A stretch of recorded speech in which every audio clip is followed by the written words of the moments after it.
In this video we are going to take a look at the iconic flyer of the Deathwatch, the Corvus Blackstar. In the first part we will look at its datasheet and general abilities, then we will go through how to best fit them into a Deathwatch army and whether it is worth it or not. Lastly, there will be some modeling recommendations and a quick wrap up. Welcome to SwissHammer, your channel for modeling in Warhammer 40k. My name is Tammer and I will be guiding you through this video. Rarely have I seen more mixed opinions about the unit. Some call it useless beyond the narrative play, others insist on it being the hidden gem of the Deathwatch army. Good news first, in 9th edition, the Corvus Blackstar benefits from a points drop thanks to having its default weapons loadout included in its 180 base points. Depending on the additional war gear, which we will cover in just a moment, the price can go up to a maximum of 205 points, which is still quite affordable. Another positive change is big guns never tire and vehicles being able to move and fire their heavy weapons without penalty. The Corvus is an aircraft and has a default movement of 20 to 50 inches, more on that later on. With 14 wounds, toughness 7 and 3 up save, it's actually not that durable when properly focused down. It will also degrade, which will mostly affect movement and its ballistic skill. Its default loadout are 2 Blackstar rocket launchers and the twin assault cannons, which basically is the flyer's anti-horde weaponry. Either of these can be exchanged for an anti-tank variant for no extra points. Both these loadouts are viable for their intended purposes, but I think that they also show one of the main weaknesses of the Corvus. The damage output can be very swingy. This is due to a combination of low amount of shots on some weapons and rolling dice for number of attacks or even damage on others. In combination with the Corvus not getting the core keyword and therefore lacking sources of hit rerolls, its damage output can pretty much go either way.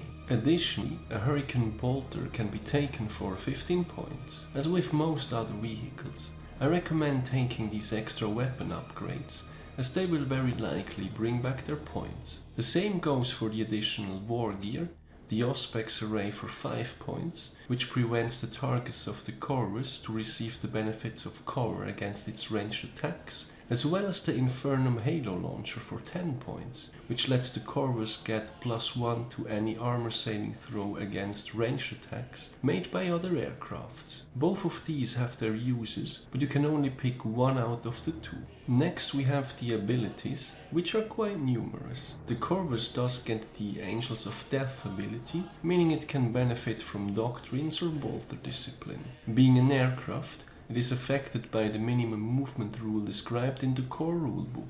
I quote, "Aircraft models typically have a move characteristic consisting of 2 values. The first is the model's minimum move characteristic. In its movement phase, all parts of the model's base must end the move at least that far from where they started. The second is the maximum move characteristic. No part of the model space can be moved further than this." End of quote.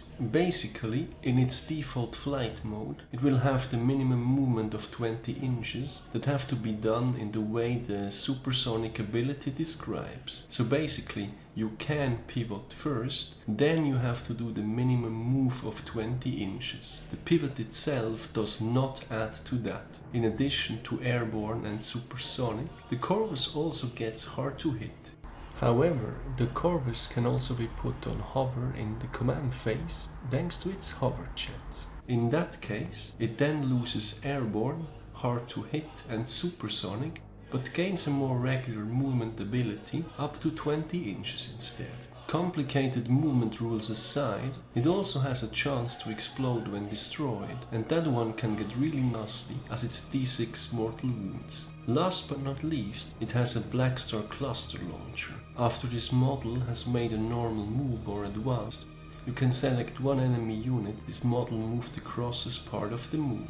You then roll 1d6 for each model, up to a maximum of 10d6. On a 6, that enemy unit suffers 1 mortal wound.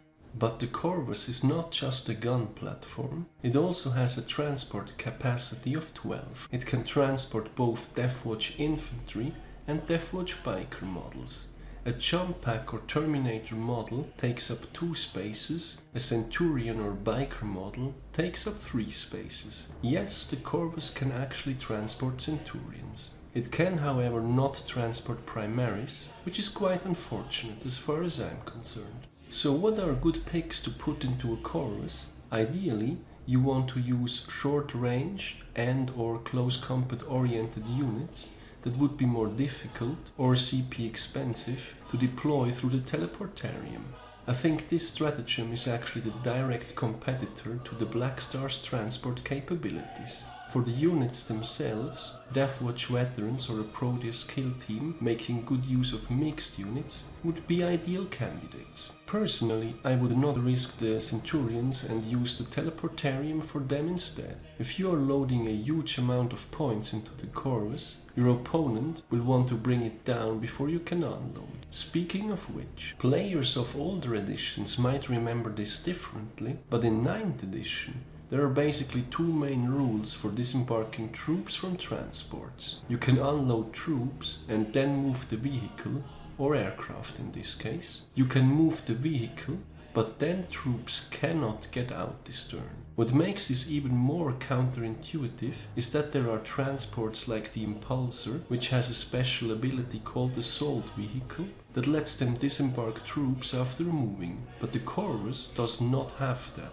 Oh, and by the way, unloading troops is not affected by putting it in hover mode or not. So anyway, this puts the Corvus in a position where it is a relatively fragile unit that has to sit around for a turn after moving with its precious cargo in its belly before it can let them disembark. Fortunately though, 9th edition has added a stratagem to help us out a little with that. It is called Shroud Field.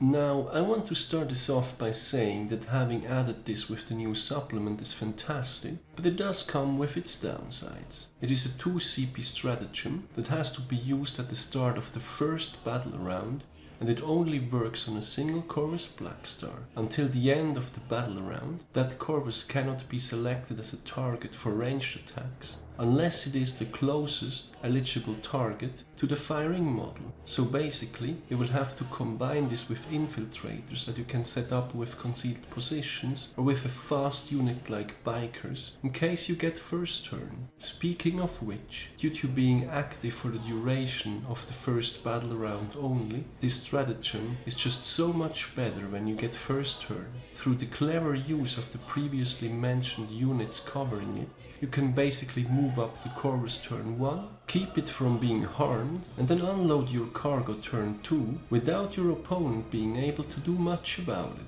If you do get to go second though, then basically all the stratagem does is protecting the Corvus from getting shot down inside your deployment zone by your opponent's Alpha Strike. Well, that's not bad, it's certainly nowhere near as good as when going first. Outside of this popular stratagem, there is for instance also Armor of Contempt, which can be used on any vehicle and offers some protection against mortal wounds. All in all, where does this put the Corvus Blackstar? Personally, I think that as with many other Deathwatch tools, you must combine it really well in order to make it work. For a similar amount of points, you could for instance get a Redemptor Dreadnought, one of my personal favorites for being just an easy to play unit that one cannot go wrong with. Move it up the board, fire its guns, charge into close combat. It doesn't get much more straightforward than that. A unit like the Corvus Blackstar, on the other hand, requires a more delicate approach, finding a proper cargo, getting it into position, being able to deploy the cargo properly, having some luck with going first, and or generally dice rolls for its weapons certainly doesn't hurt either. What I would personally do is assemble a Proteus Kill Team, making good use of mixed units. Several examples of this are shown in the video on the state of the Deathwatch I released earlier this week. Getting such a unit across the board fast can be devastating for your opponent when played right.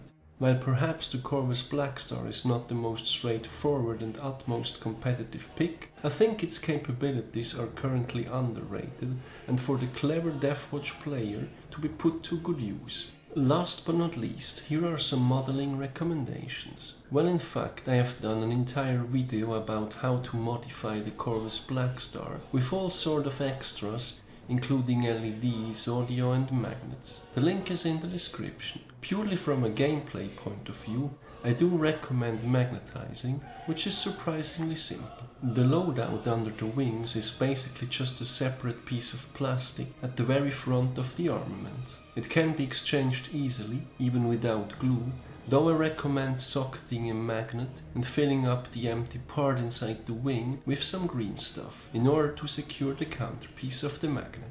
The weapons mounted under the nose are once again a simple case for magnetizing. As far as the additional war gear goes, this one doesn't even need magnets, as the parts fit on their own. Just don't glue them to the model itself. To wrap things up, the Corvus Blackstar benefits from a variety of changes in 9th edition, such as an overall point drop, being able to fire its heavy guns without penalty when moving, and getting access to a new stratagem, which can be used to keep the Corvus safe during the first battle round. The Corvus Blackstar can be equipped with anti-horde or anti-vehicle weaponry. The overall damage output on many of them tends to be a bit swingy though. In addition to being a gun platform, the Corvus can also act as a transport. This includes 12 slots for both Deathwatch infantry and bikers. Jump pack infantry and terminators take up 2 slots, biker and centurions 3 slots. Yes, the Corvus Blackstar can indeed transport centurions. Of special note is disembarking from transports in 9th edition. You can either unload troops and then move the vehicle in the same turn, or you move the vehicle, but then troops cannot disembark this turn. This means that the Corvus has to potentially survive a turn of shooting before it can unload its cargo. This gives a clear first turn advantage to the previously mentioned shrouding stratagem. Overall, the effectiveness of the Corvus Blackstar is a matter of great controversy, ranging anywhere from narrative play only to highly underrated gem of the army that simply has to be put to proper use. What I would certainly agree with is that it's not as straightforward to use as more commonly seen Space Marine units. Last but not least, its weapon loadouts are surprisingly simple to magnetize, with the help of some extra green stuff. Some of the additional war gear doesn't even need any magnets at all. So that's it for the Corvus Blackstar in the Deathwatch. Have you guys gotten your hands on that beautiful kit yet? And are you playing it in 9th edition? Let me know in the comments. I would also like to mention that I have freshly launched the SwissHammer Facebook page, where I will be posting links to my videos, as well as articles I find of interest. I do read a lot about the hobby, but not all of it will always end up as its own video. I look forward to seeing you there as well. I do also have a Patreon page. If you like my content, any additional support is greatly appreciated, as it helps me invest into future videos. As always, thank you very much for watching, guys. Your continued support is greatly appreciated. I hope you have been enjoying this video. Give me a thumbs up if you did, and don't forget to subscribe if you haven't done so already. Thanks again and see you next time.